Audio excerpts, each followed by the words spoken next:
how to add account to Microsoft Authenticator without QR code. Hello everyone, I am Bishaka and welcome to our channel.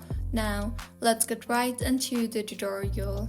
Firstly, go ahead and open the Microsoft Authenticator app on your device and tap on the plus icon on the top right of your screen in order to add a new account. Now, select if you want to add the account by entering your personal account details or work or school account details or other account details such as Google account or Facebook account. Choose the most appropriate option for you. I will select personal account. You will then be required to enter your email address. So go ahead and enter your email address and tap on next, and in the interface that appears, choose the use your password instead option.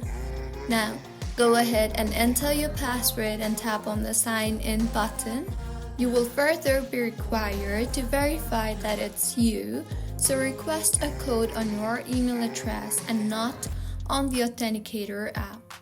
Once you receive the code on your email address, copy the code and paste it here, and with this, you will be signed in.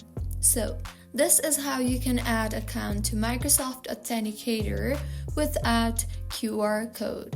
If you find this tutorial helpful, please like the video and do comment if you have any queries. Also, do subscribe to our channel for more helpful tutorials like this. See you on the next one.